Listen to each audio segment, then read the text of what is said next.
Hey, what's happening? So, I don't know what world this is that we're all living in. It's a world gone mad. It's a world where Liverpool break transfer records for centre halves and now apparently goalkeepers.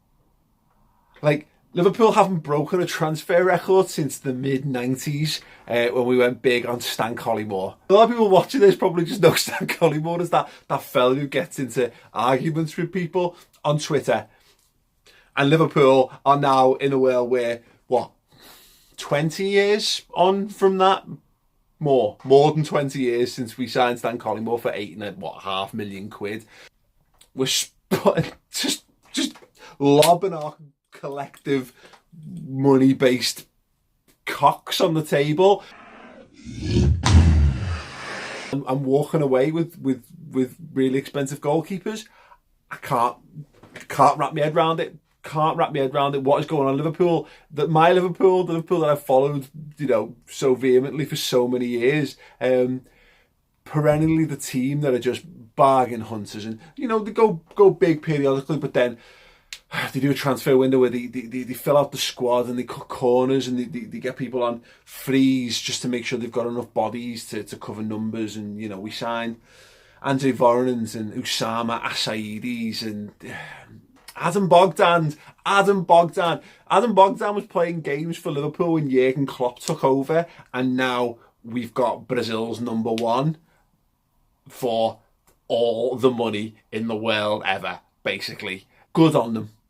Good on you, Liverpool. Good on you, Michael Edwards. Good on you, Jurgen Klopp. Good on your scouting department. Good on your transfer committee. Your much maligned transfer committee. You've been pricks for so long, and now you're wonderful.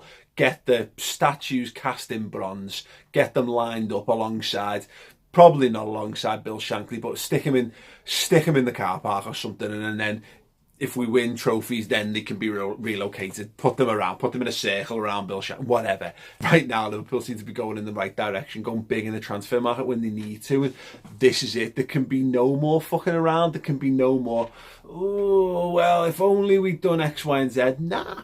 Presented in front of us right now is a world-class opportunity to deliver silverware. We saw it with the World Cup with England, and I think people can go. There are situations, there are times where you can go, okay, you know what, fair play, you had a good go and you missed out. And I think we had that last season. No one expected Liverpool to get to the Champions League final, and I think there were people who thought we were going to make hard work of us getting into the top four. We got to the Champions League final and we made slightly easier work at top four than we'd done the previous season. Fantastic, great.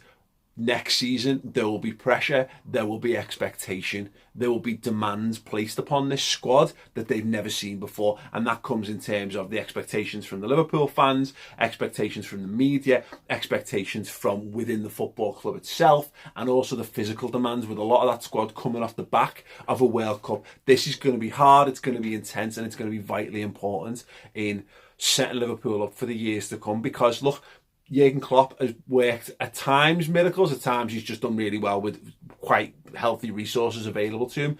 He's won over the Liverpool fan base, he's delivered exceptional, exciting football, and he's been able to do it with the comfort and the room to work within that a 7-year contract affords him. There's no need to rush to results, there's no need to throw all your eggs into one basket, there's been no need to panic while we've been constructing a side. But the point is, once you reach a level, and Liverpool have got a first 11 that is as competitive as anything in world football right now, but we've seen that it can fall short. We've seen that beneath that, the quality tails off a little bit.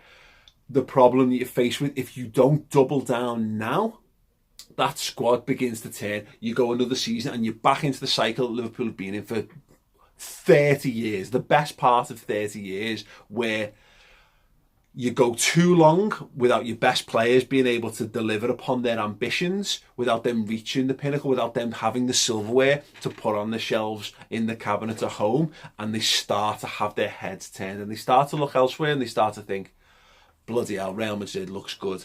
Bloody hell, Barcelona looks good. Bloody hell, Juventus, Bayern Munich, etc., etc. These clubs that every single season are going to be up there fighting for domestic silverware, because that is how their leagues are structured. That is how the finances within their leagues are structured.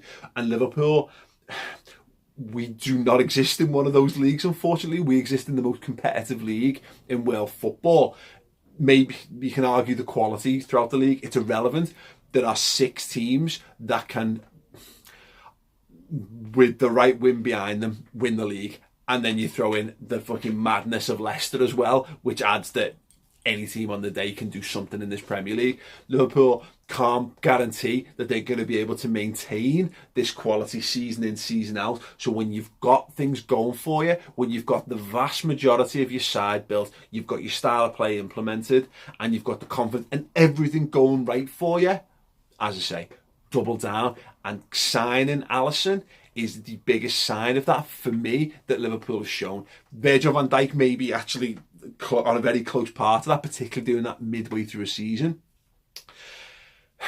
You know, Juventus doing it with Cristiano Ronaldo is a thing. That's Juventus saying we want to take our next step, we want to go and win a Champions League, and there's the guy who knows how to deliver upon that. Liverpool haven't had a reliable goalkeeper since the first 3 seasons of Pepe Reina.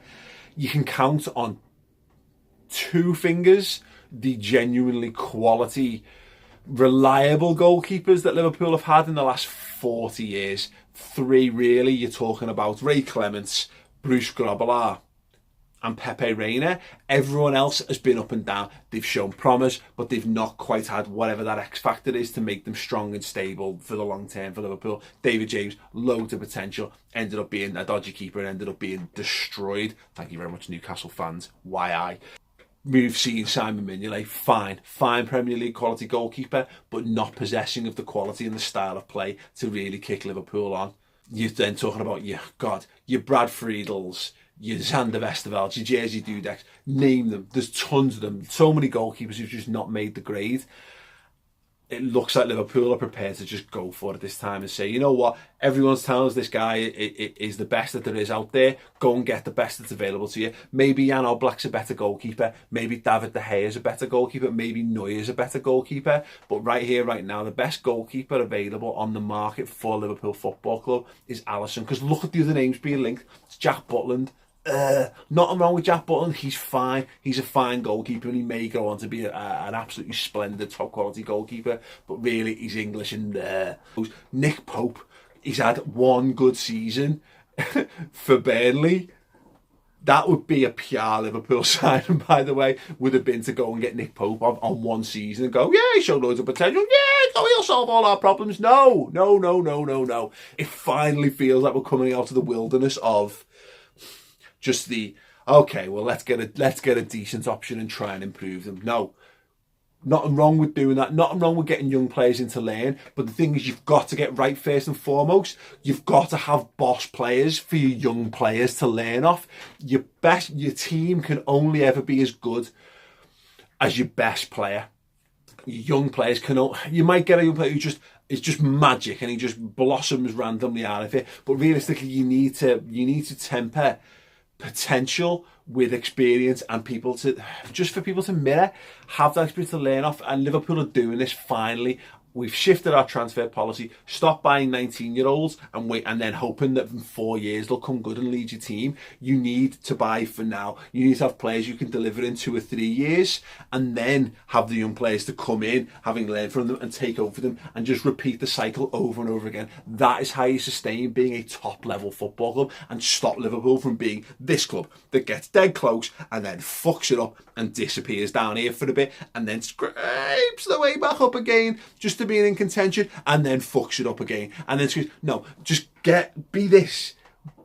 Get back to being this. And then even when you have your peaks take you to silverware. And it looks like finally, thank God. And look, it's pre-season, so optimism is super high as it can possibly be anyway. And this is only adding fuel to my personal excitement fire. But you know, Liverpool are showing marked signs of intent that they think this team is capable of challenging this season and beyond with the likes of Man City, with the likes of Man United. We are not fucking around anymore, and we are not taking prisoners in this transfer market. And my God, this is the world we live in. This is the world I want to live in. This is the world we've all wanted to live in for so many years. Long may it continue. Do it more, Liverpool. Keep being like this. Be the best Liverpool you can be in the transfer market, and then with the boss manager we've got and the existing boss players we've got, let's translate it to being the best possible team that Liverpool can be on the pitch as well this season. Woo! Beastie. Listen, if you're buzzing for it, let me know in the comments below. If you're watching the video and you've not subscribed to the channel yet, look, I'm getting close to 50k. I want to be there before the season starts, and you can help make that a reality. If you've enjoyed the video, share it. Just my thoughts on Liverpool going mega in the transfer market for big Alisson Becker. For what it's worth, see you soon. Ta-da.